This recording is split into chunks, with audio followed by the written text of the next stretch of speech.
G7 आज दुनिया की सबसे एडवांस्ड इकोनॉमीज का क्लब किसी ट्रीटी से नहीं बल्कि एक क्राइसिस से पैदा हुआ था। 1973 में अरब देशों के ऑयल एम्बार्गो ने पश्चिम में शॉकवेव्स भेज दिए, जिससे रातों रात तेल की कीमतें 4 गुना बढ़ गईं। पेट्रोल स्टेशन सूख गए, फैक्ट्रीज धीमी हो गईं और इकोनॉमीज स्टैगफ्लेशन में डूब गईं। इस क्राइसिस ने दिखाया कि ये देश अपने कंट्रोल से बाहर की ग्लोबल फोर्सेस के लिए कितने वल्नरेबल थे। यूएन जैसी एग्जिस्टिंग इंस्टीट्यूशंस रिस्पांस देने में बहुत धीमी थी। लीडर्स को लगा कि उन्हें जल्दी से कोऑर्डिनेट और एक्ट करने के लिए एक निम्बल, इनफॉर्मल फोरम की जरूरत है। इसी अर्जेंसी से G7 का आइडिया सामने आया, फ्रैंक डिस्कशन और जॉइंट एक्शन के लिए एक जगह।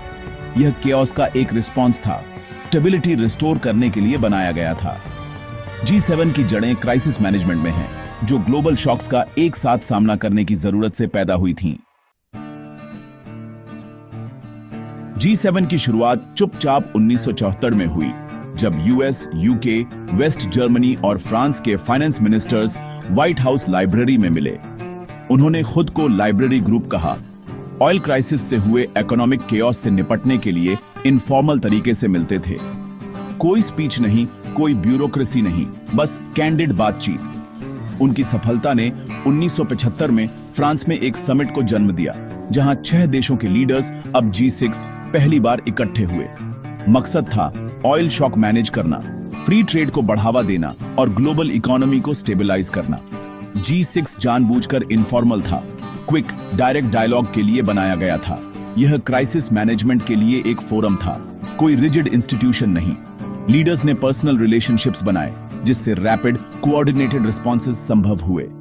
एजिलिटी और ट्रस्ट की यह भावना G7 की डिफाइनिंग फीचर बन गई। ग्रुप का फाउंडेशन सिंपल था, खुले तौर पर बात करें, एक साथ काम करें और दुनिया को डिजास्टर से बचाएं।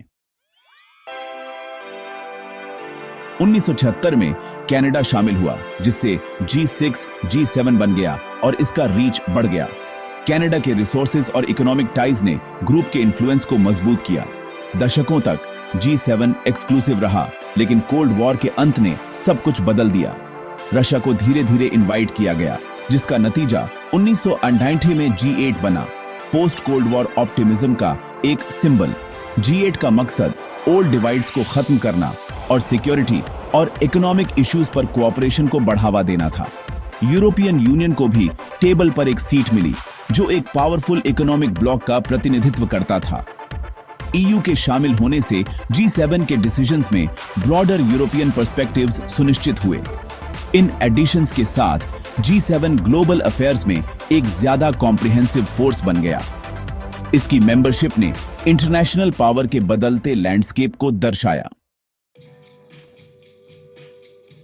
G7 का मिशन जल्दी ही इकोनॉमिक्स से आगे बढ़ गया।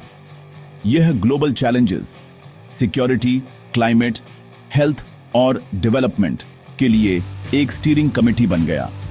9/11 के बाद G7 ने काउंटर टेररिज्म एफर्ट्स और फाइनेंशियल सिक्योरिटी को कोऑर्डिनेट किया। 2008 के फाइनेंशियल क्राइसिस के दौरान इसने वर्ल्ड इकोनॉमी को स्टेबलाइज करने के लिए इमरजेंसी रिस्पॉन्सेज का नेतृत्व किया। एनर्जी सिक्योरिटी ऑयल प्राइसेस से क्लीन एनर्जी और क्लाइमेट एक्शन में बदल गई। G7 अब रिन्यूएबल्स, इमिशंस कट्स और एनर्जी डाइवर्सिफिकेशन का चैंपियन है। यह ग्लोबल हेल्थ में भी एक लीडर है, वैक्सीन डिस्ट्रीब्यूशन को फंड करता है और पैंडेमिक से लड़ता है। ग्रुप का कलेक्टिव वेट ह्यूमैनिटेरियन एड और डेवलपमेंट को बढ़ावा देता है। G7 उन क्राइसिस के लिए एक रैपिड रिस्पांस टीम के रूप में काम करता है, जो ग्लोबल स्टेबिलिटी को थ्रेटन करते हैं।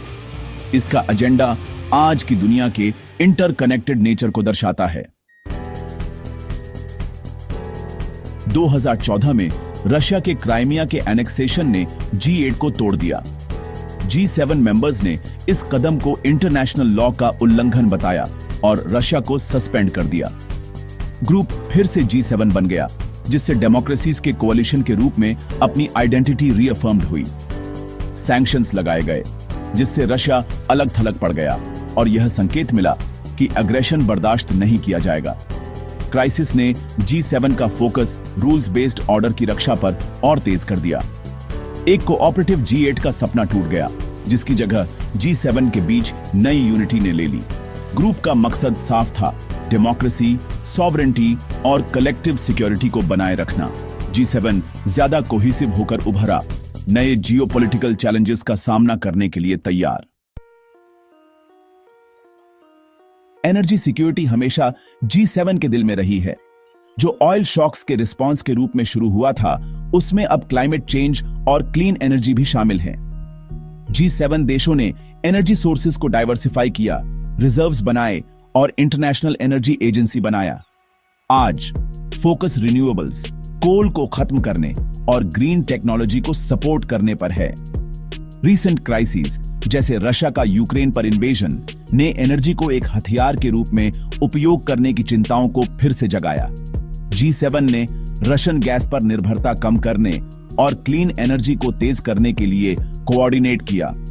एनर्जी सिक्योरिटी अब रेजिलियंस, सस्टेनेबिलिटी और जियोपॉलिटिकल स्टेबिलिटी के बारे में है। ग्रुप का फाउंडिंग मिशन बदलती दुनिया में भी अर्जेंट बना हुआ है। G7 अडेप्ट करना जारी रखता है, एनर्जी को अपने एजेंडा के मूल में रखता है। G7 का सफर कांस्टेंट एडेप्टेशन का है।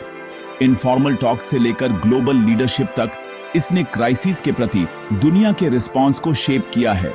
इसके डिसीजंस इकोनॉमीज, सिक्योरिटी और एनवायरनमेंट पर रिपल करते हैं।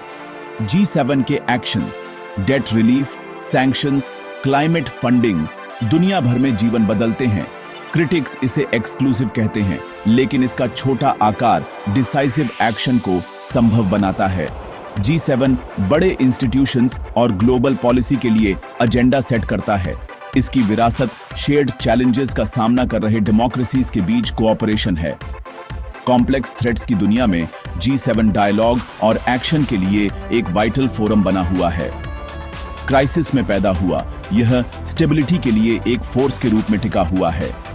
G7 की रेलेवेंस जारी है, एक अनप्रेडिक्टेबल दुनिया में फ्यूचर को शेप कर रही है।